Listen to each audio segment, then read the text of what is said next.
Welcome to Mystic Realms Recap. Please like, share, and subscribe. Enjoy today's episode. An invasion by saints and supremes from another region was the only explanation that Alexander and Maximilian could think at the moment. This possibility was something that they didn't expect, and it was also a very dangerous thing to happen. For one, a supreme was in existence that they couldn't hope to defeat with their current strength. Also, even if the supreme wasn't present, the hundreds of saints that Alicia reported was enough for the two of them to take this matter seriously. If an invasion had really occurred, then not only was the Skystead Alliance in danger, but the Zinner War Pact as well. Although their new territory was a good distance away from the Zinner War Pact, it wasn't very far either. It was very possible for the flames of war to extend into their territory. Alexander's and Maximilian's scope of operation was only within the territories of the Zinner War Pact. Because of this, they weren't aware of the incident that had transpired in the Finn Kingdom. They didn't know that the half-elf, who was standing beside them inside the room, had managed to subjugate an entire kingdom and make it his own. If they knew this, then the two saints would press Lux for answers about how he was able to do it. Of course, they would also shamelessly ask him to let their people migrate to the Finn Kingdom, so they no longer had to cultivate the inhospitable lands that they were eyeing as their new base of operations. Lux, who was starting to have a nagging feeling that something wasn't right, asked Alicia another question. This flying bone ship, did anyone see where it went after it destroyed the Ashina Kingdom? Lux inquired. Well, if what the survivors said is true, then it headed north after razing the Ashina Kingdom to the ground. North, Maximilian muttered. North of the Ashina Kingdom is the Vahan Empire. Is that flying bone ship headed in that direction? The half-elf, who was starting to have doubts about who the culprit of the incident was, narrowed his eyes. Come, Blackfire, Lux ordered. Immediately the black coffin materialized beside him. Blackfire, were you in the Ashina Kingdom a while ago? Lux asked. The black coffin tilted its body to the side, as if it was averting its gaze from its master. Lux suddenly had a bad feeling after seeing the black coffin's reaction. Did you act autonomously and destroy the Ashina Kingdom on your own? Lux inquired. This time, Blackfire shook its body side to side, denying Lux's allegation. So, you didn't attack on your own? I didn't. Rows of text appeared in front of the black coffin, making Lux cross his arms over his chest. Is Eiko behind this incident? Lux asked. Blackfire once again averted its body to the side, confirming Lux's hunch. The half-elf sighed before scratching his head. Where is she heading now? Lux inquired. Come, tell me. I assure you that I am not angry. In fact, I am very happy that she managed to avenge herself against the kingdom that had tried to kidnap her mama and killed her in the past. Trust me, even if she didn't do this, I would have done it myself after a few days. So, this incident isn't a big deal to me. Lux wasn't lying. He had every intention to take revenge on Prince Lionel, as well as Esmond, who had killed Eiko in the past, as well as tried to kidnap Iris and hurt his grandma. But, to his surprise, the baby slime had beaten him to it. After confirming that its master wasn't truly angry with Eiko, Blackfire no longer hid anything and told Lux what he needed to know. Eiko is heading towards the Vahan Empire. Also, she asked me to tell you something, just in case you find out about this incident. What is it? Lux asked.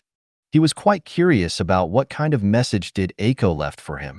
She said that she won't go overboard and just destroy the Vahan Royal Palace and the Colosseum. This is payback for what the human emperor did to you and her Manhwa Vera. Alexander and Maximilian, who saw the rows of text appear in front of Lux, felt as if their worldview had changed completely. They didn't expect the baby slime, who was always perched on top of Lux's head, to have the ability to destroy an entire kingdom on her own. But when they read that she was headed to the Vahan Empire to destroy their royal palace and Colosseum, the two saints felt that the baby slime had already surpassed them in both strength and power. Aurora, stay here for a bit, Lux said before ordering Blackfire to return to Eiko's side. Are you going to see Eiko? Aurora asked. Are you going to stop her? I am going to see her, Lux replied. But I am not going to stop her. Lux then moved closer to Aurora and whispered something in her right ear. "I'm just going to watch the world burn with her," Lux whispered. The half-elf was just as curious as Alexander and Maximilian how Eiko was able to achieve such a feat. So, when they found out that Lux was going to go where the baby slime was, the two saints asked to accompany him as well. The half-elf didn't mind, so the three of them used the teleportation gate in Barbados Academy to instantly teleport to the Finn Kingdom, which was very close to the Vahan Empire. It only took them a few minutes to cross the border of the Vahan Empire with the help of Hannah and her spatial magic. After more than a dozen spatial jumps, they finally arrived at the capital city of the Vahan Empire. "Looks like we arrived just in time," Lux said as he looked at the giant flying bone ship that was flying towards the city from the south. "Let's go, Hannah." The beautiful fox lady nodded her head and once again used her spatial magic to teleport them directly onto the deck of Eiko's battleship. When they appeared, the first thing they heard was the sound of musical instruments playing and people singing. Eiko, who was at the center of it all, giggled after seeing her papa appear on the deck of her ship. Blackfire had already informed her that Lux already knew what was happening. Because of this, she had already expected that he would come to find her. "Pa!" Eiko happily jumped towards the half-elf, who caught her with both hands. "You've been a naughty girl, Eiko," Lux said before kissing her cheek, making the baby slime giggle. The baby slime wasn't the least bit worried that her papa would be angry for what she did. In fact, she was certain that Lux would even support her decision. Eiko nodded, not even bothering to deny that she had been doing naughty things after she had started on a grand adventure with Fei Fei. While the half-elf and the baby slime were showing kinship with each other, Alexander and Maximilian stared at the lineup that was standing on the deck of the ship. When they saw the three Supremes, they were already very impressed. However, when they saw Avery, Eiko's second-in-command, the two couldn't help but feel shocked in their hearts. Just a glance at the Pirate King was enough to tell them that they were staring at a demigod. Avery, who had a vague idea of who these guests were, tipped his pirate hat in greeting, making Alexander and Maximilian nod their heads to return his greeting. A moment later, the patriarch of the Rowan tribe laughed out loud. Alexander was also smiling because he was thinking the same thing as Maximilian. With the forces under Lux's and Eiko's command, why would they bother to cultivate a land that would only be habitable after a few years? Since they had this amazing lineup, wouldn't it be easier to just snatch fertile lands and claim them as their own? Zinner War Pact? Skystead Alliance? Bah. Even if the two of them were to form a united front, what could they do? Alexander and Maximilian had endured for many years, for the sake of the bigger picture and their people. They were forced to compromise again and again because they didn't have the power to offend the Zinner War Pact and the Skystead Alliance. But now? Who would dare to offend them? Since Lux and Eiko seemed hellbent on taking revenge on the people who had wronged them in the past, the two saints were more than happy to stand to the side. They wanted to see the world burn with the half-elf and the baby slime, who were both looking at the capital city of the Vahan Empire with evil smiles on their faces. There was once a saint who decided to build his own kingdom. Due to his strength, the neighboring kingdoms feared him, and no one wanted to offend him. However, the saint had other things in mind. After 2 decades of stabilizing his kingdom, he decided that his territory was too small for him. Having thought of that, he led his army to conquer the weakest kingdom on his border and subjugated it. A decade later, he repeated the same thing. Soon, his kingdom had subjugated 3 kingdoms, giving birth to what was now known as the Vahan Empire. This saint was Emperor Andreas' great-great-grandfather, the founder of the empire. Like his ancestor, Emperor Andreas also wished to expand his domain in order to let his name be written in the history books of the empire. Most people thought that the Vahan Empire only had 2 saints. But, in truth, they actually had 5 in total. 3 of these saints were low profile and never showed themselves to the public. And one of those 3 saints was the founder of the Vahan Empire, who was nearly 700 years old. When the Abyss tried to conquer Elysium, he was one of the saints who had fought the invaders. However, he received a serious injury and was forced to go into seclusion. But even without him, the Vahan Empire prospered because their empire was strong.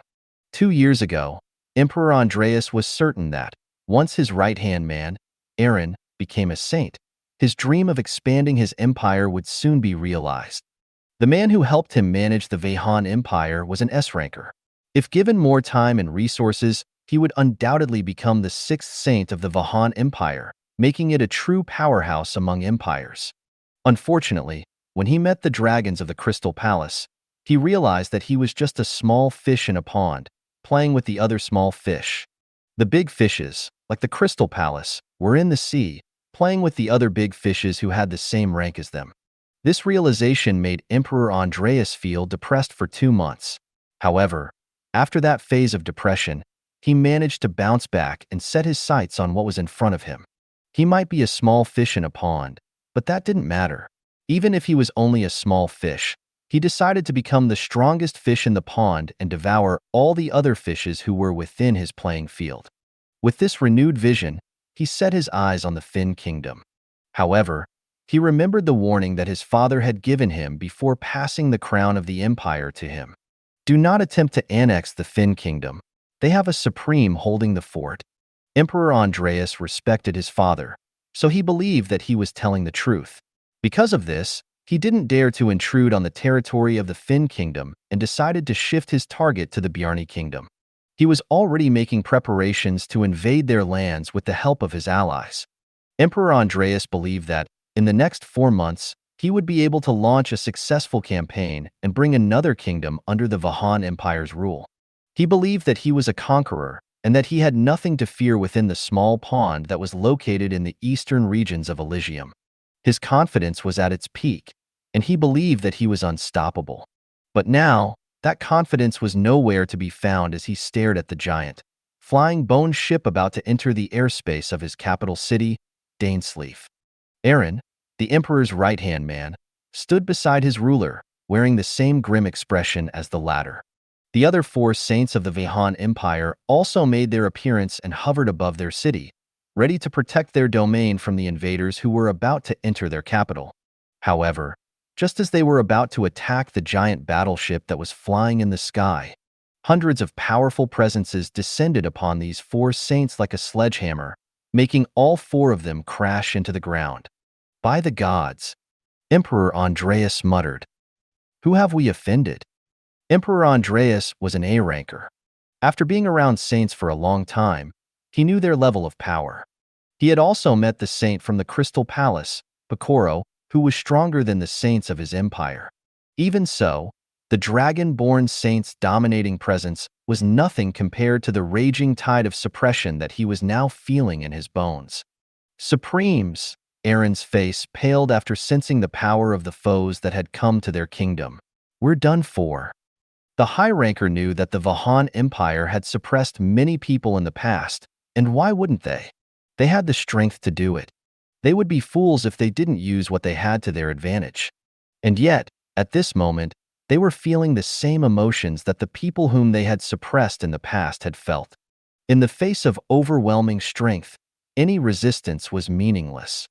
Emperor Andreas took a deep breath and flew towards the sky. At the end of the day, he was still the emperor of the Vahan Empire, and it was his duty to protect his realm from any invaders. Your Excellencies, welcome to the Vahan Empire, Emperor Andreas said in a calm manner. I am Andreas I Vahan, and it will be my honor to become your host and give you the best hospitality of my empire. Emperor Andreas did his best to keep his voice from breaking as he presented himself as a humble host who was willing to do anything for the guests who had arrived in his domain. If the people whom he had trampled on in the past could see him now, all of them would be joyous at the sight of him acting like a groveling dog in front of someone more powerful than him. This lowly one respectfully asks for permission to hear the name of your exalted leader, Emperor Andreas stated. I will do everything in my power to provide him with everything he would need during his stay in my humble empire. A deafening silence descended upon the capital city of the Vahan Empire. It was as if all manner of sounds disappeared without a trace, making Emperor Andreas' ears hurt due to its eerie silence. The only thing he could hear at the moment was the loud thumping of his heart and his breathing, which was starting to get ragged. Since you are being humble, allow me to tell you my humble name. A teasing voice reached the emperor's ears. For some reason, This voice sounded familiar, but Emperor Andreas didn't dare to raise his head and look at whoever was talking to him. "My name is Lux," Lux said as he looked down on the Emperor, who had once looked down on him. Lux von Kaiser. The baby slime that was perched on top of his head also stated her name. Eiko. Eiko declared. Von Kaiser. Emperor Andreas' body shuddered after finally realizing who was talking to him.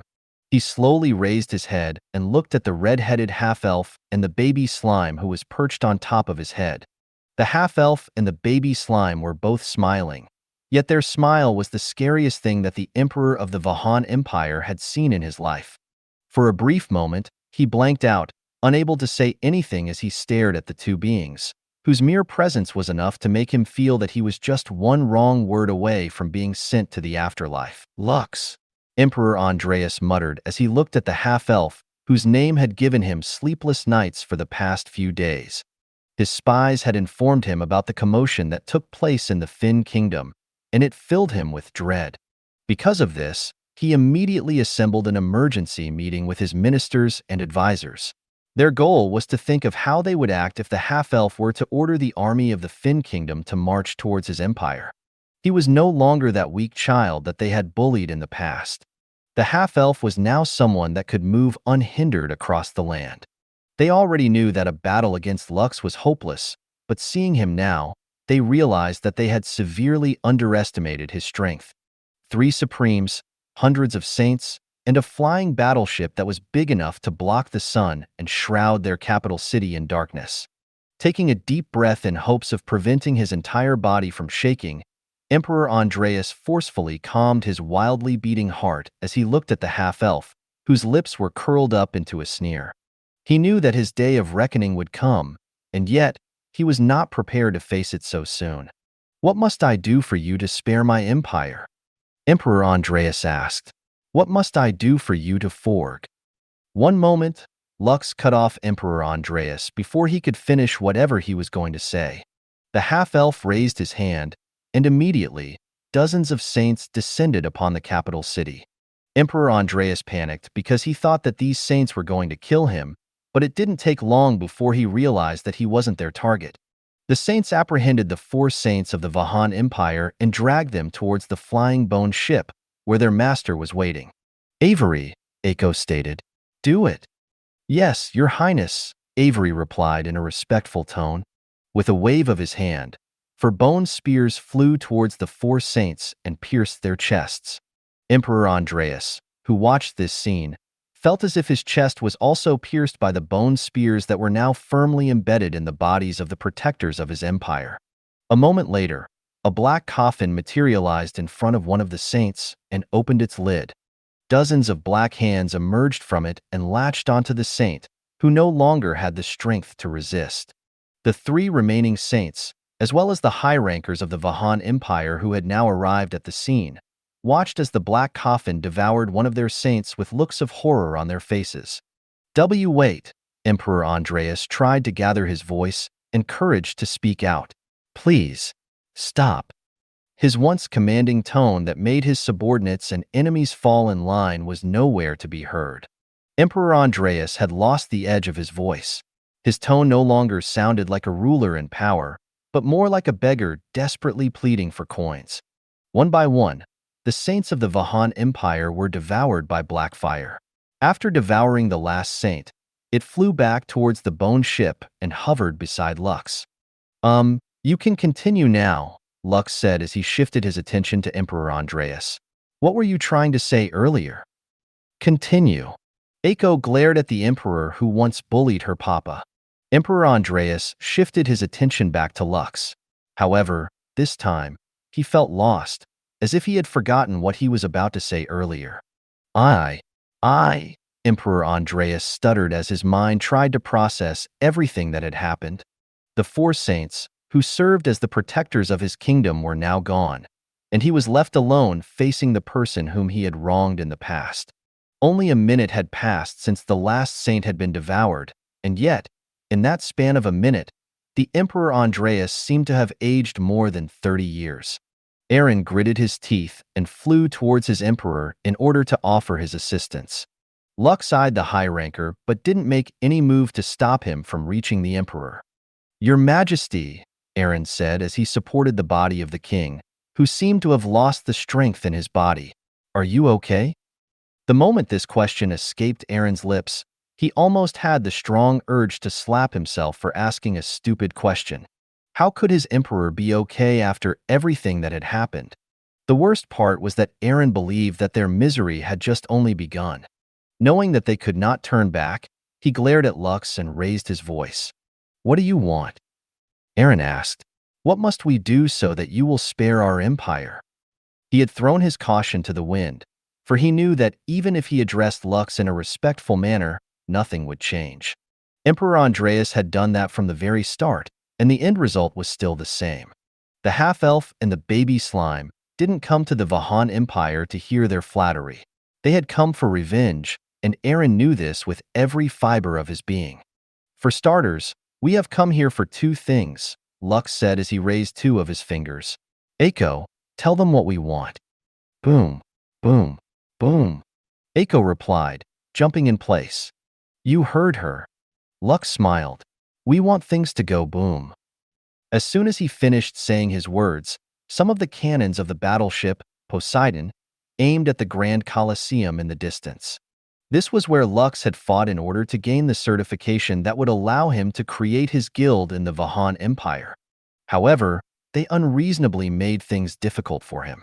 This even forced Vera to prematurely appear in order to save Lux despite the fact that she was still in the middle of her recovery inside Blackfire. A thunderous roar reverberated in the skies of the Vahan Empire, followed by a loud explosion that made the capital city shake.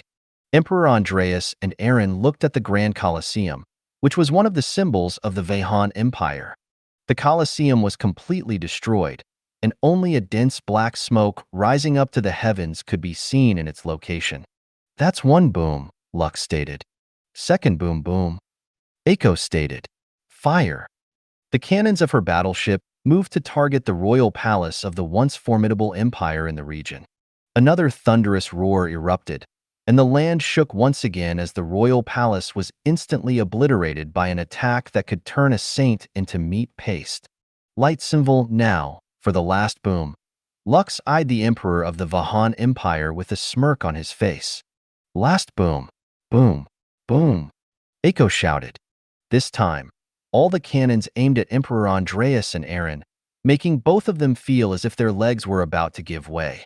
Lux raised his hand and imitated a gun, aiming it at the two people, whose faces turned as white as a candle. Bang! Lux made a gesture as if firing the gun, making Emperor Andreas faint. Echo, who was perched on top of her papa's head, giggled after seeing that the emperor had been scared ***. "If the Vahan Empire rebuilds their Colosseum, as well as their royal palace, we will return," Lux declared, his voice reaching every corner of the Vahan Empire. "And at that time, you can be assured that it will also be the day when this empire will cease to exist." The half-elf smiled evilly. This sight and the ultimatum that Lux had given them made Aaron feel as if all the hairs on the back of his neck were standing on end. "Go back," Echo ordered. "Fei, let's go." "Aye, Captain," Fei replied, jumping on the steering wheel, making the bone ship turn to fly towards the Fin Kingdom. All the saints that were hovering above the skies of the capital city returned to the deck of the ship, leaving Emperor Andreas and Aaron behind. The right-hand man of the emperor watched until the flying bone ship disappeared into the horizon before shuddering. "It's over," Aaron thought. "My emperor's dreams are now over."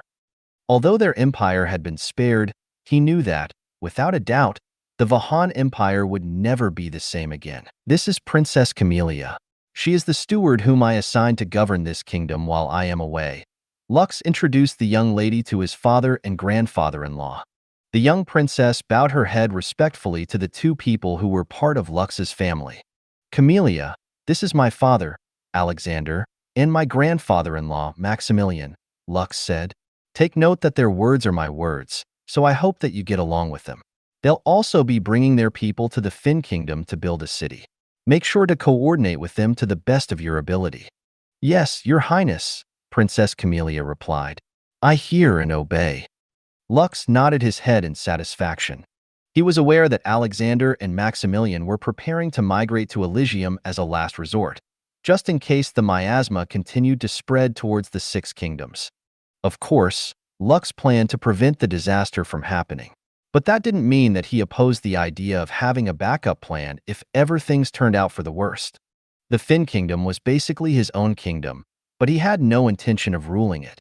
He planned to find a good vassal for his father, so that he could let him rule the Finn Kingdom and make his mother, Adeline, the queen.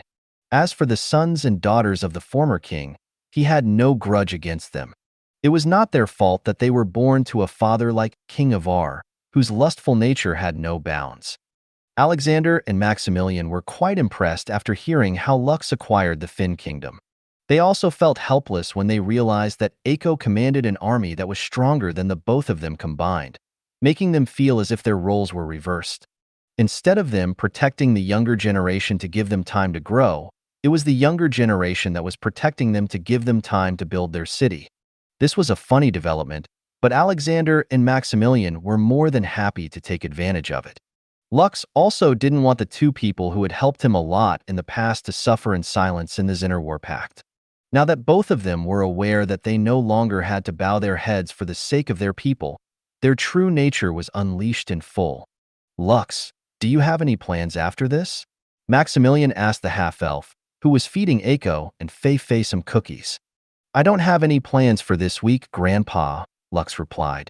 Good. Maximilian smiled. Then how about you come with me and visit our ancestral lands? I will need to talk to our people there and inform them about the development here. Also, this is a good opportunity for you to meet Kai's father, mother, and grandmother. So, want to go with me? Lux nodded. It will be my pleasure. He still hadn't met Kai's family, except her sister, Rose. Since this was a good opportunity to meet his in-laws, he decided to accept Maximilian's invitation. Can I bring Iris, Aurora, and my mother Adeline? Lux inquired. I would like them to meet Kai's parents as well. Of course, Maximilian replied. We're now one big family, so they're free to come along as well. Lux then glanced at his father, and the latter nodded his head. Go, Alexander stated. I will take over from here. We are going to be very busy for the next few weeks. Aiko and Fei, who were being fed by Lux, glanced at each other and looked up at the half-elf with determined looks on their faces. Do you want to come with me to visit the Rowan tribe's ancestral lands? Lux asked. Aiko and Fei shook their heads, surprising Lux with their answer. We go to the sea. Aiko replied. Yar. Fei shouted. Lux scratched his head because he could tell that the two baby slimes were determined to continue their adventure. Okay, but stay with Iris and Kai for a day or two before you return on your adventures, Lux replied. Is that acceptable? Way. After getting the two babies' agreement, Lux and Maximilian returned to Solais, while Alexander remained to discuss a few things with Princess Camellia. Since Lux had provided them with a good place to build their foothold in Elysium, he planned to look for the most optimal location to build the city that they would call their second home. Of course, they also had the option to stay in the town that Lux had built near his guild headquarters, but the half-elf didn't mention this matter to them. The reason? Because he had a different plan for his floating island, which was slowly turning into a floating fortress. Lux knew that the abyssal gates were becoming active, so he planned to make his guild play an active role in helping the people of Elysium defend against their upcoming invasion. Having a mobile fortress would give them the flexibility of bringing the battle to their enemy, allowing them to unleash a bombardment of attacks from the sky. Since Lux's guild headquarters would actively go to the harshest of battlefields, letting normal people live inside his fortress wasn't the best option.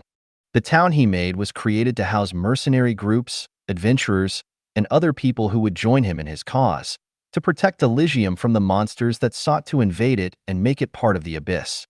After returning to Solais, Aiko and Fei stayed with Iris, and Kai as Maximilian prepared to depart to their ancestral lands. The majority of his clan members were staying on the lands of Barbados Academy, and they would move to Elysium once Alexander had found a good place to build their city. Aurora and Adeline were more than happy to go with Lux to visit Kai's parents. The beautiful elf was warming up to Lux's lovers, and Iris, Kai, and Aurora also wanted to form a closer relationship with her. Because of this, they also made preparations to depart and visit the Rowan tribe's ancestral lands, where the people, who had once suffered from the Purple Plague, stayed. All of them were now cured and slowly regaining their strength. However, they still needed several months of rehabilitation, so they still couldn't go anywhere. 2 days later, Lux, Iris, Kai, Aurora, Adeline, and Maximilian traveled toward the northern part of the Six Kingdoms, where the ancestral lands of the Rowan tribe were located. Eiko and Fei Fei, on the other hand, returned to the kingdom of Guelevin and headed northwest, where the sea was located. They still had a few island nations to visit, which they were very excited to see. After experiencing the battle in the Ford Federation, Eiko and Fei Fei developed a sense of liberation from being away from their parents. After all, if Lux, Iris, and Kai were with them, they wouldn't be able to go all out and throw blast bombs without a care in the world. As to what was waiting for them on those island nations, the two baby slimes would only know after a week, when they finally reached the island nation called Torstein, a place where giants walked the land and where fairies danced and tricked the humans who happened to enter their domain. Contrary to what Lux expected, the ancestral land of the Rowan tribe was located in the snowy mountains that go by the name Colbian Mountains. His image of the nomadic tribe was that of people who always wore clothes that were meant for traveling to sunny places, and not in the cold, wintry landscape that he was facing at the moment. Surprised? Maximilian chuckled after seeing Lux's reaction. Very, Lux replied. I think my image of the Rowan tribe took a 90-degree turn. Kai, who was standing beside Lux, giggled after hearing her lover's words. However, she couldn't blame him for thinking such a thing. The Rowan tribe was a nomadic tribe, which was always migrating to the warmest regions of the Six Kingdoms, following the change in the seasons. For their ancestral land to be located in the coldest region of the Six Kingdoms was something that an outsider wouldn't expect. This land was actually not under the control of any kingdom. It was a neutral ground where religious people would come to as part of their pilgrimage. The high priestesses of the Rowan tribe held the highest authority in this place, for the Colbian Mountain was one of the locations that one of the gods of Solais had declared as his holy land. Even though that god was no longer in Solais, the Six Kingdoms still recognized his authority and didn't dare to claim the territory in fear of divine retribution. Maximilian guided his guests along the secret route that was used by his tribe to traverse the mountain. Blizzards were an everyday occurrence in the Colbian Mountains, so it wasn't a touristy area despite being a holy land. Even so, there was still a small village that was located near the base of the mountain, which was protected from extreme weather changes due to a powerful defensive formation. This was where those who were doing pilgrimages stayed and conducted their religious ceremonies. The people managing this village were members of the Rowan tribe. It was the first stopover before entering the secret passage that allowed entry directly into the mountain, where the ancestral lands of the Rowan tribe was located. After seeing Maximilian and Kai, the people there didn't hesitate to approach and give their greetings.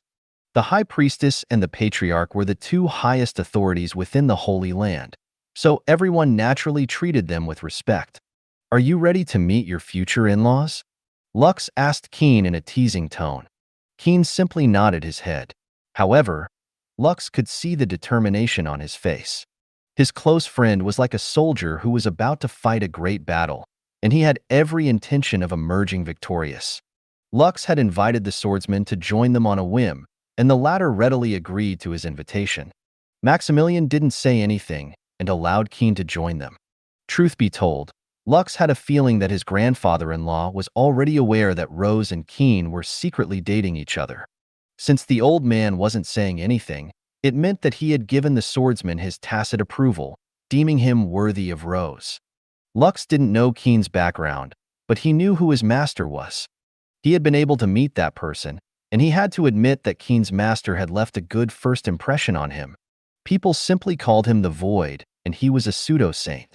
Even if he was only a step away from a saint, there were rumors that he had no trouble defeating real saints, who were supposed to be stronger than him. Of course, the half-elf was more inclined to believe these rumors since he had personally met the man.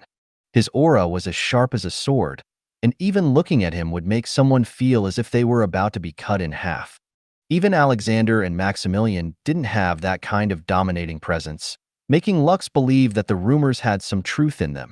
After entering the secret passageway of the Rowan tribe, Lux felt a very strong itch start to spread across his body.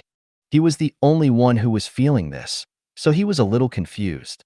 Perhaps, knowing his discomfort, Maximilian chuckled and said something that the half-elf didn't expect. The god of snow and ice, who made this land a holy land, was said to hate the god of death with a vengeance, Maximilian explained. Because of this, those who carry the power of anything related to death, like necromancers, are supposedly unable to enter this domain. Actually, I was half expecting that you would be unable to enter this place because of that restriction. But, since you are different from other necromancers, I thought that there was a possibility that you would not be affected by the holy power that still permeated this place. After hearing Maximilian's explanation, Lux finally understood where the strong itch was coming from. Perhaps because he was a heavens necromancer, the restriction that prevented him from entering the Colbian mountain was negated. Even so, only half of his authority was recognized, and the latter half had to suffer the consequences of entering the Holy Land that hated anything related to death. "Are you all right?" Kai asked with concern. "I feel itchy all over," Lux replied. "Do you want me to scratch you?" "No. If you do, I'd probably lose control and start to scratch myself as well. I am only using my willpower to prevent myself from doing that." Lux was feeling very uncomfortable. The deeper they traveled into the underground maze within the mountain, the stronger the itch became, making him subconsciously scratch his neck and face from time to time. "Let me try something," Kai said as she held Lux's hand. Seeing her beloved suffer made her feel sorry for him. "Close your eyes. I will plant a blessing on your body." The half-elf nodded and closed his eyes. Kai then took out a feather fan and started to dance and sing around Lux, touching him with the fan from time to time. Every time the fan touched him, he could feel the strong itchiness subside a bit, making his body shudder. Particles of golden light appeared around Lux and slowly merged with his body, coating him with divine light. Half an hour later, Kai stopped dancing. She pressed the tip of her finger against Lux's forehead and drew a symbol that looked like a mountain. She then moved closer to him and stood on tiptoe to kiss his forehead. A moment later, the drawing of the mountain on his forehead glowed and sent faint ripples of golden light all over Lux's body. This ripple dispelled the feeling of itchiness, making the half-elf breathe a sigh of relief and comfort. "Thank you, Kai," Lux said gratefully. "I feel a lot better now." "You're welcome," Kai replied. "However, that blessing will only last for half a day. We will have to renew it again later." Lux nodded his head in understanding. He then shifted his gaze to Maximilian and gave the old man a thumbs up. "Very well, let us now continue our journey," Maximilian stated. "We will reach our destination just in time for lunch. I have already informed them of our arrival, so I'm sure that they have already prepared a feast for everyone." After saying those words, Maximilian once again led their group within the underground maze that could only be traversed by the people who had received the blessing of the god of snow and ice. After a few twists and turns in the underground maze, the exit leading to the Rowan tribe's ancestral land was finally within view. "This is your ancestral land?" Lux asked Kai, who was standing beside him and holding his hand. "Yes," Kai replied with a smile. Lux had been to the Necromancer's ancestral lands, so he was expecting something similar to it. However, the environment around him was very different from what he imagined. The sun shone brightly above his head, and the blizzard from outside was nowhere to be found. Although there was snow on the ground, it wasn't freezing.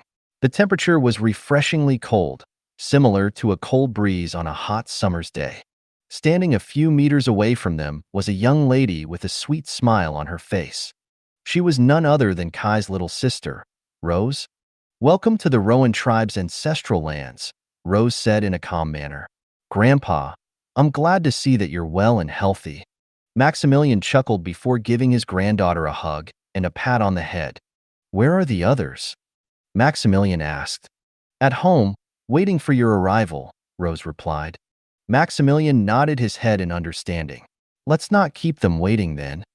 If the Rowan tribe's ancestral lands could be described in 2 words, then it would be none other than Winter Wonderland.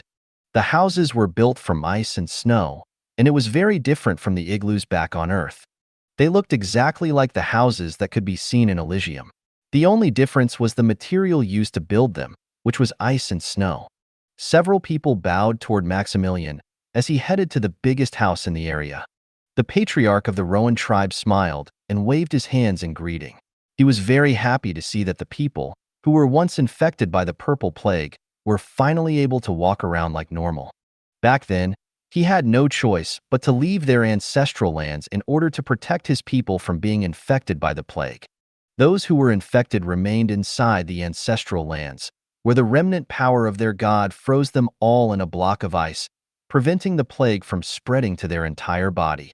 The only people who had remained in the ancestral lands were Kai's parents, as well as her sister, Rose. Rose had to stay because a priestess was needed to regularly empower the seal that was placed on the infected people's bodies, keeping them in a state of suspended animation. Kai accompanied her grandpa as he led the other members of the Rowan tribe to wander across the Six Kingdoms, following the changes of the season.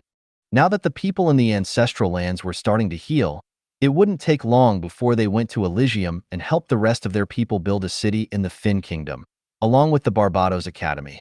"I'm home," Maximilian said as soon as he opened the door of his house. "Welcome back," an old lady, with beautiful blue eyes, said as she looked at her husband with an affectionate gaze.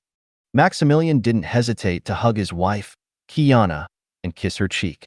A myriad of emotions could be seen in the old man's eyes, but among them was relief and happiness. After giving her the cure that he had concocted several months ago, Kiana showed signs of recovery. However, since Maximilian couldn't stay away from the Rowan tribe for long, he reluctantly left, leaving his wife in the care of his family that remained in the ancestral lands. This was the first time that he was seeing Kiana so healthy after a long time, and it made his heart overflow with happiness.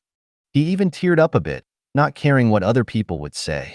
"Look at you," Kiana said helplessly as she patted her husband's back. "Already this old, and still can't hold back your tears in front of guests? Shame on you." Although Kiana was reprimanding her husband, tears could also be seen streaming down the side of her face. Grandpa, why don't you catch up a bit?" Rose asked. "I know that the two of you have a lot to say to each other. Don't worry, I will take care of our guests." Maximilian nodded and carried Kiana like a princess in his arms, making the old lady thump his chest with her fist, making the old man chuckle. The patriarch of the Rowan tribe climbed the stairs and took his wife to their room. There were things that they needed to talk about, especially about the current changes in Elysium and Solais. At that moment, the door of the kitchen opened, and two individuals walked out with smiles on their faces. "Father," Kai called out to her parents as she practically ran in their direction with arms spread wide to give them a hug. Kai's mother, Dahlia, hugged her daughter tightly. "Welcome back." The man standing beside her hugged his wife and daughter. His name was Liam, and he was Kai's and Rose's father. Lux looked at his in-laws with a calm expression on his face. He didn't know if Maximilian had already informed Kai's parents that their daughter was engaged to him.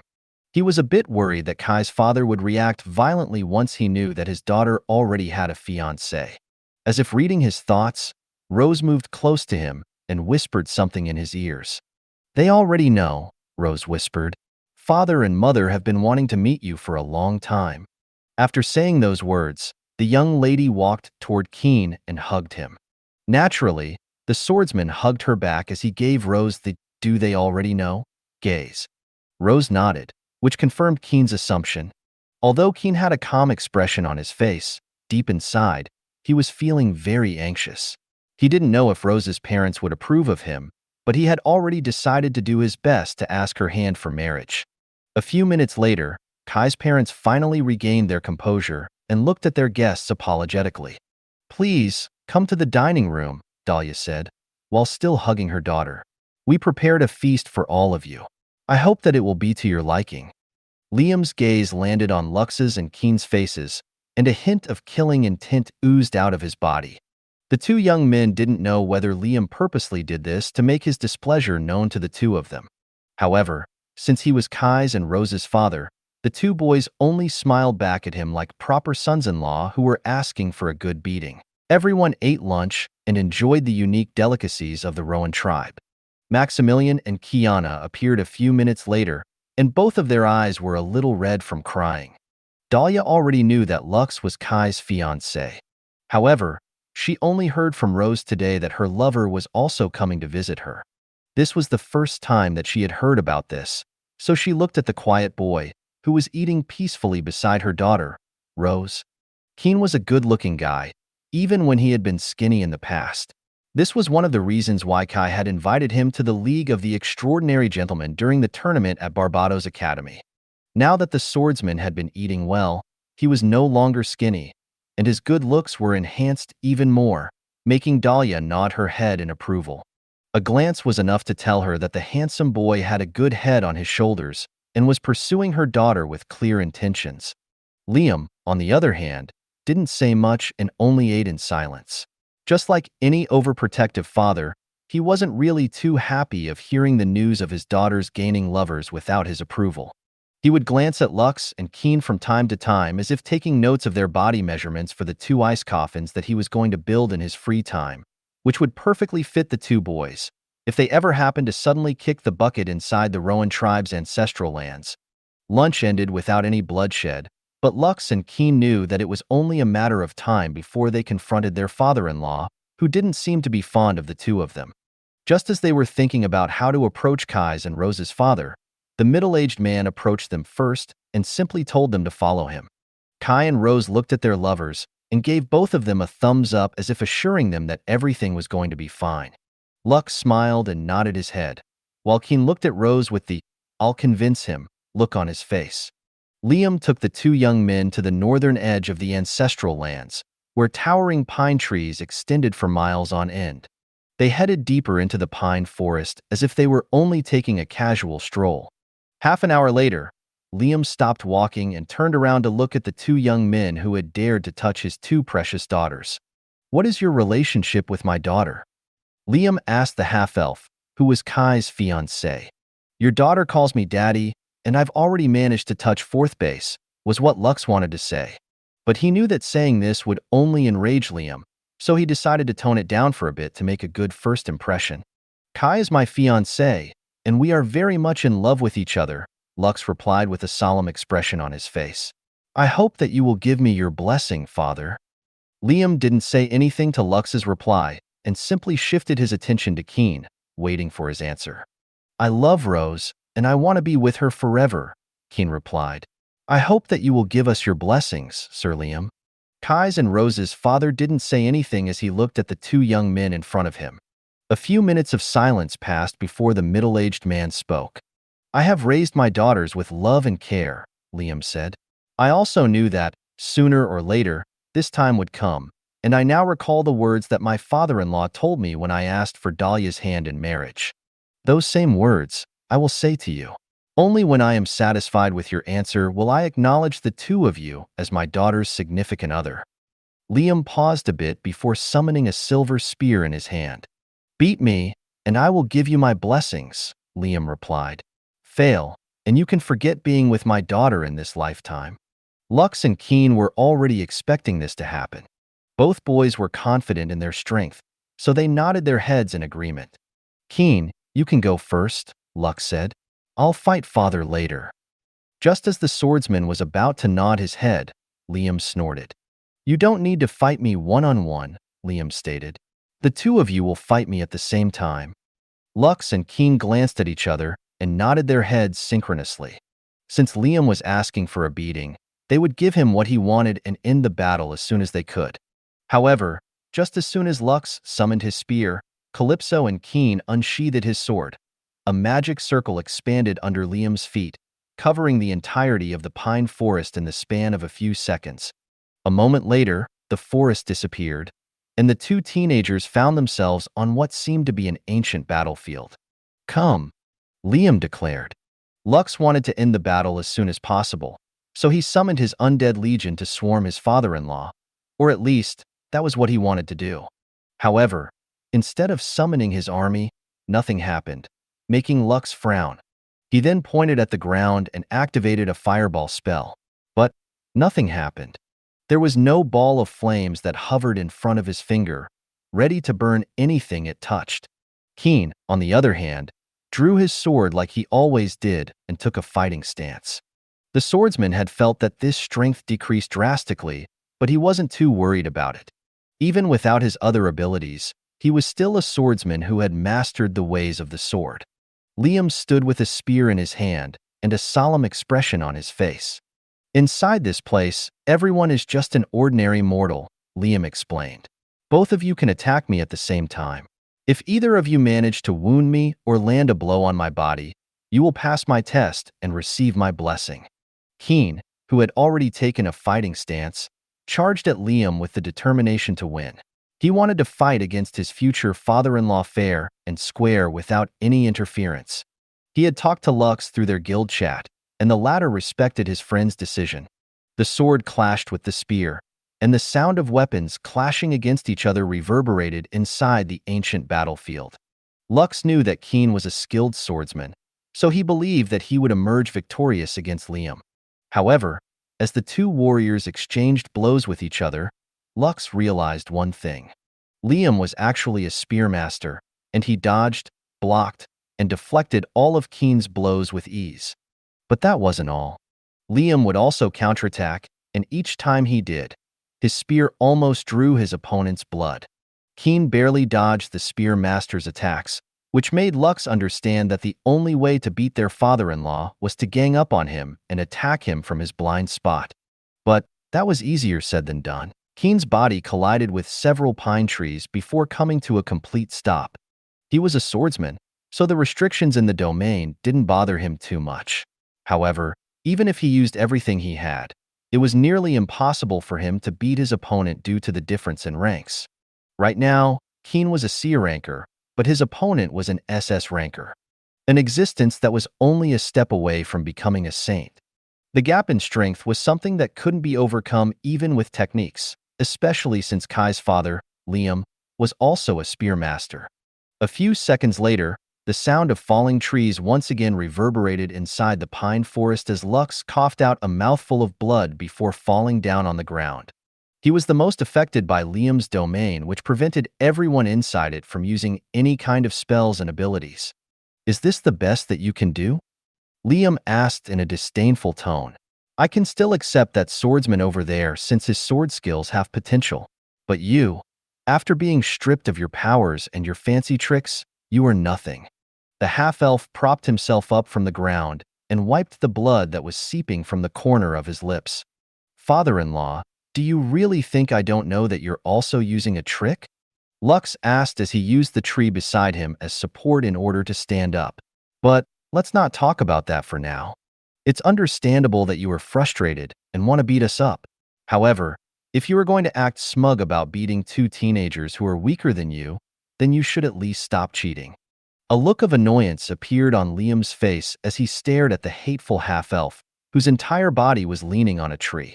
"First of all, don't call me father-in-law," Liam replied. "I don't recognize you as my son-in-law. Second, you said that I am cheating? How am I cheating?" Lux laughed as he looked at Kai's father, who was still acting like he didn't know what the half-elf was talking about. If it were not for the fact that the Elysium Compendium, floating beside him, had finished analyzing the rules and restrictions of Liam's domain, he might have believed that the high ranker was fighting them without using any kind of abilities. First of all, this domain restricts anyone without the bloodline of the Rowan tribe from using their abilities, Lux explained. But those with the Rowan bloodline are not affected by these restrictions. Even now, you are using your abilities to slow our movements, making us think that it was due to the effects of the domain. You're already a step away from becoming a saint, and you're still not confident in beating us without using your abilities? Father-in-law, don't you think that you are being overboard? Liam arched an eyebrow because he didn't expect the half-elf to understand how the domain of the Rowan tribe's ancestral lands worked. "So, what of it?" Liam shrugged. "You still haven't earned my recognition." "And how will I be able to earn your recognition?" Lux asked. "Simple. All you need to do is beat me," Liam replied. "I don't care what methods you use. If you can beat me, then I will no longer oppose your relationship with my daughter, Kai. Lux pointed at Keen. What about him? I recognize his potential, Liam stated. Although he is still not strong enough to protect Rose, he will get to that level as long as he continues to train. The half-elf nodded his head in understanding. In short, you hate me, right, father-in-law? Lux asked in a teasing tone. It seems that I still haven't beat you up enough. Liam's tone became cold and laced with killing intent. I told you not to call me father-in-law.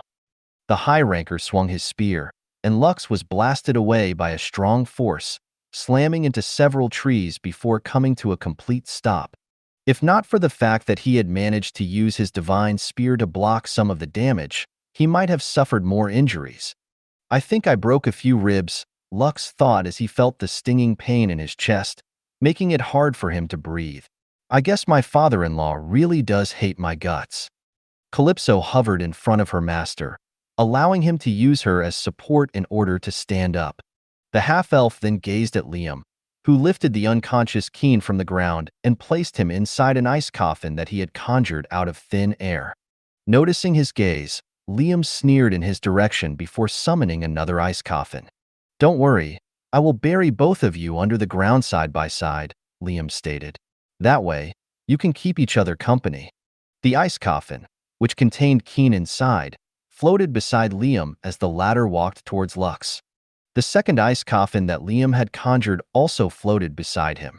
Clearly, this one was meant for Lux, whom he planned to bury in the ground for a week. Of course, he didn't have any intention of killing the two teenagers. He only wanted to teach them a lesson so that they'd know that they were still not worthy in his eyes. Liam believed that, after spending a week buried under the ground, the two teenagers would fear him and might possibly break off their relationships with his daughters. However, Liam made one mistake. A very grave mistake. Father-in-law, is that coffin for me? Lux asked in a teasing tone. Behave yourself and don't resist, Liam replied in an indifferent tone. Don't worry, I won't kill you. Lux nodded before a devilish smile appeared on his face. Father-in-law, you shouldn't have summoned that ice coffin, Lux stated. I've been holding back since the start, you know? I'm only not doing you dirty because you are Kai's father. But you are doing Keen and me dirty right now. Liam snorted as he waved his hand, sending the ice coffin flying in Lux's direction. Right now, the half-elf didn't have the strength to resist him, so encasing him inside the ice coffin shouldn't be a big deal. However, when the ice coffin was just a few meters away from Lux, a black coffin appeared in front of him and slapped the ice coffin away. As if not still satisfied with the result, the black coffin body slammed the ice coffin and smacked it repeatedly with the lid of its coffin. Liam looked at this scene with a frown. He could tell that the black coffin wasn't a skill or ability and that it was, in fact, an artifact. The domain only restricted the use of skills and abilities of those who didn't have a drop of Rowan blood in their bodies. However, artifacts could still be used inside of it. The sound of something cracking spread inside the domain as the ice coffin finally shattered into countless pieces after receiving Blackfire's body slam several times. The black coffin then kicked the ice coffin in this disdain before shifting its attention to the SS ranker, who beat his master to a pulp. Lux laughed, but his laugh was short-lived due to the pain in his chest. Although Blackfire wasn't saying anything, it could tell that the black coffin was offended, but it was not because he was beaten by Liam. Blackfire was angry because the high ranker decided to encase his master in a coffin without its permission. Father-in-law, please prepare yourself, Lux said with a mischievous smile plastered on his face. Blackfire is going to teach you a lesson about humility. The half-elf was barely hanging to his consciousness right now, but he gritted his teeth and kept his eyes open. After all, he wouldn't want to miss seeing his father-in-law having a taste of his own lesson. Wanting to place a Heaven's Necromancer inside a coffin? That was a surefire way to trigger Blackfire, who now wanted nothing more than to devour Liam and let him have a taste of his own medicine. Teach me about humility? Liam scoffed. It seems that you still don't understand your position, Lux. The high ranker snapped his fingers, and dozens of ice coffins appeared around him. Seeing this scene, Blackfire opened its lid, and dozens of black hands appeared, which all gave Liam the middle finger.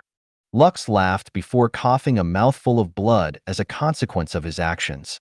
Even though the half-elf was in pain, his body still shuddered from time to time as he did his best to hold back the laughter that was bubbling inside his aching chest. Kai, I'm sorry, Lux said through the guild chat. Sorry, why? Kai replied. I might have to hurt your father a bit. What? Lux briefly explained to Kai what his father did to him in Keen, making Kai's eyes widen in shock. So this is why Grandpa told us to not leave the house for the time being, Kai thought. He knew what was happening. The high priestess stared at her grandpa, and the latter only smiled back at her.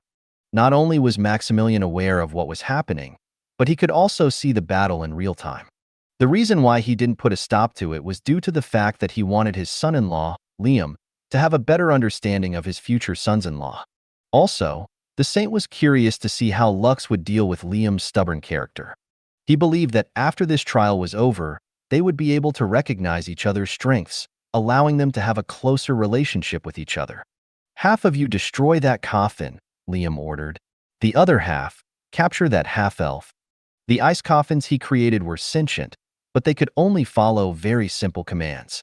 Since he ordered them to capture Lux, they would not attack the half-elf and simply restrain him.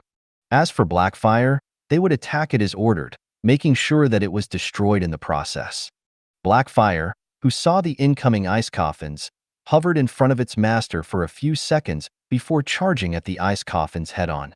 The two sides clashed, and for a brief moment, the entire domain was shrouded in darkness before everything returned to what it was. Blackfire, who had flown past the ice coffins, hovered in place. A moment later, several rows of text appeared on its surface. Omiwa Mao. The ice coffins that had stopped moving after their clash with Blackfire all shattered into pieces, making Liam's eyes widen in shock. Out of anger, the high ranker no longer wasted any time and took a step forward. He then reappeared in front of Blackfire and thrust his spear forward, intending to pierce the black coffin's body. At that exact moment, Blackfire opened the lid of its coffin, and a black hand reached out from the darkness. It then grabbed the spearhead, holding it in place. No matter what Liam did, he could neither push nor pull the spear in his hands, as it was firmly held in place by the enormous hand that was coming from inside the black coffin. A moment later, the hand pushed the spearhead back, making Liam skid across the ground with a solemn expression on his face. One of Blackfire's faithful goons, the Black Ogre, emerged from within its darkness. It then looked down pitifully on the high ranker, who dared to annoy its master.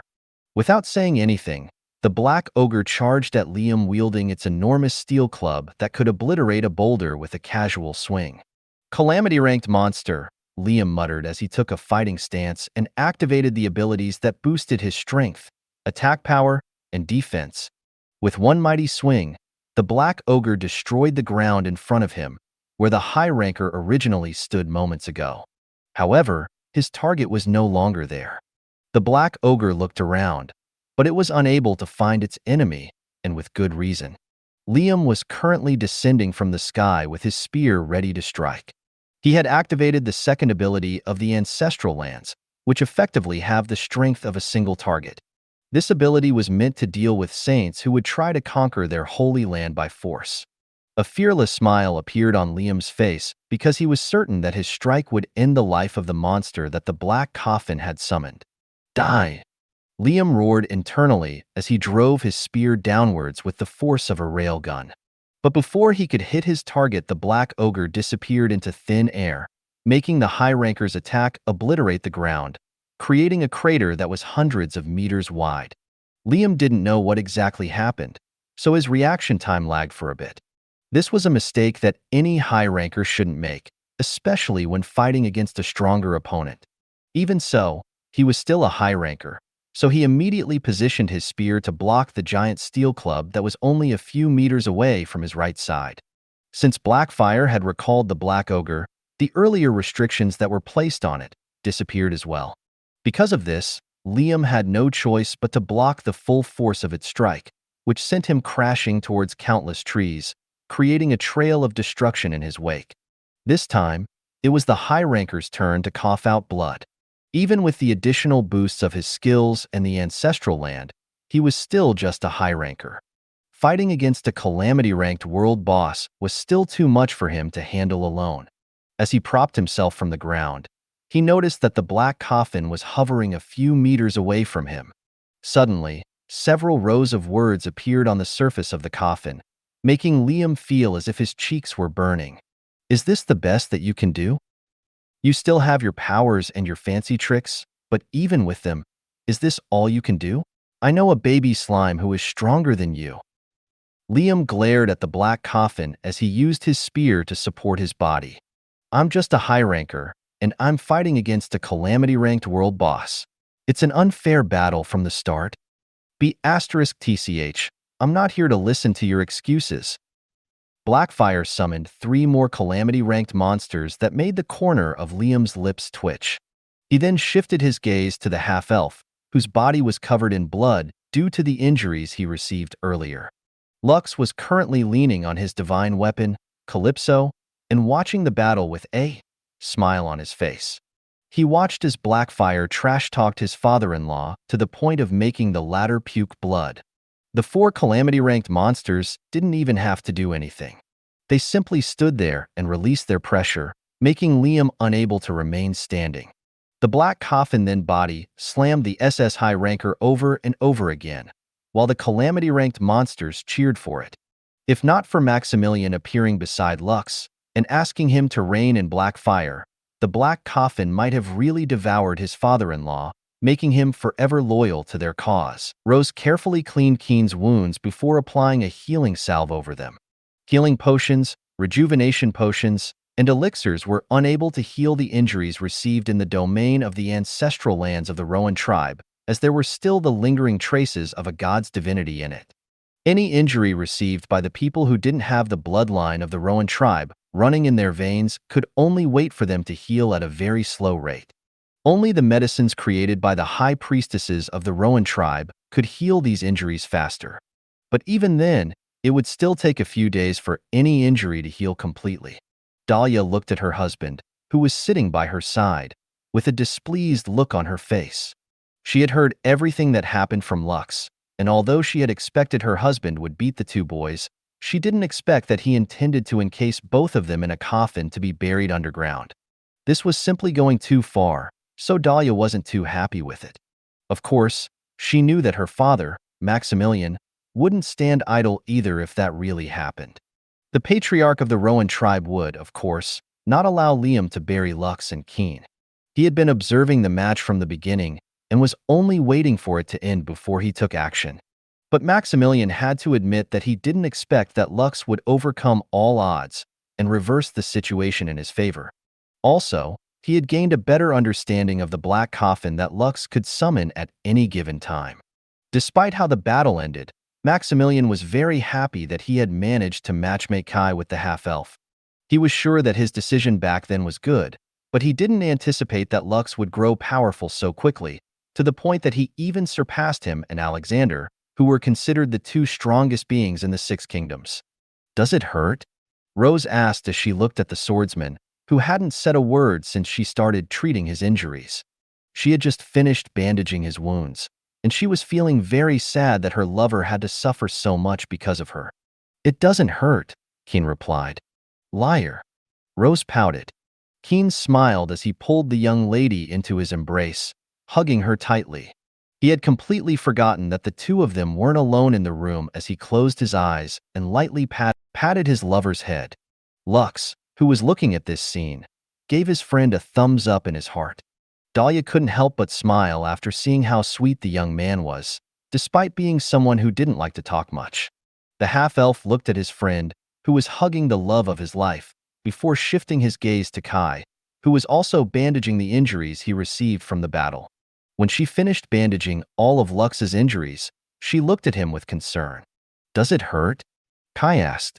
The half-elf gave Keen a sidelong glance and gave him the watch how it is done gaze before shifting his attention to the beautiful high priestess, who was now his fiancée. It does, Lux replied. But if you kiss it, it will no longer hurt.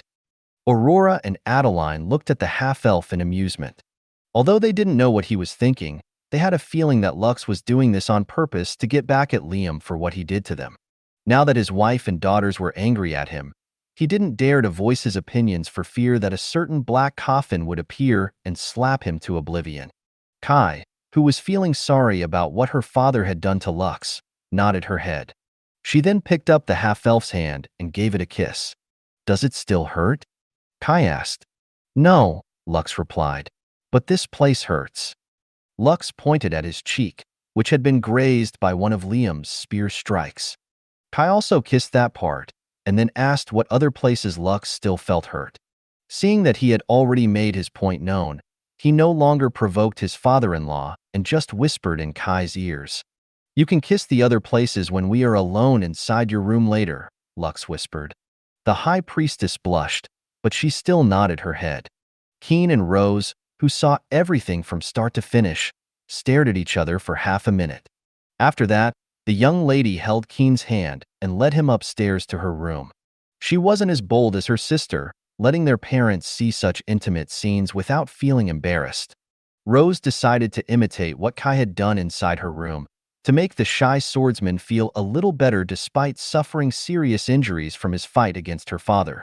"It's good to be young," Kai's and Rose's grandmother, Kiana, commented with a smile. "Seeing my granddaughters finding the love of their lives makes me happy. Right, Dahlia?" "Yes, mother," Dahlia replied. "I'm glad that Kai and Rose managed to get good partners." Kiana had a very good impression of Lux, for she knew that he was one of the people who helped Kai get the White Lotus, which Maximilian needed in order to find the cure for the purple plague that had made countless people suffer. After curing his tribe, the patriarch of the Rowan tribe didn't hesitate to distribute the cure to the 6 kingdoms, which also had people who suffered from the plague. This made everyone very grateful to the Rowan tribe, not knowing that the real heroes were the young men and women who managed to bring the main ingredient back from the gates of the apocalypse. "Lux, Maximilian has told me that you also have other fiancées aside from my granddaughter," Kiana stated. "I believe that Aurora is also one of them, correct?" "Yes, Grandma," Lux replied. "She is one of them." Aurora smiled as she gently held Lux's injured hand. She was very happy that Lux was introducing her in this manner, making her feel loved. "How many lovers do you have exactly?" Kiana asked. "Right now, I have 8 lovers," Lux answered honestly. Keanu looked at Lux with surprise. "Oh dear. I didn't expect that you would have that many women in your life. Are you confident that you can make them all happy?" "I am not." Lux shook his head. "But I will definitely do everything in my power to keep them happy." The half-elf wasn't conceited enough to declare that he could make all of his lovers happy. Even so, he had already promised himself that he would do his best, and the rest would be up to his fiancées, who loved him very much. "Lux, can we talk in private?" Kiana asked. "There is something that I would like to ask you personally." Lux nodded and readily accepted Kiana's invitation. Even though he didn't know what she wanted to ask him, he had a feeling that this was something that shouldn't be heard by others. Even her husband, Maximilian, didn't insist on coming with them, which proved that whatever Kiana wanted to ask Lux was something that even the patriarch of the Rowan tribe was not allowed to know. Thank you for watching. I hope you enjoyed today's episode. If you did, please like, share, and subscribe.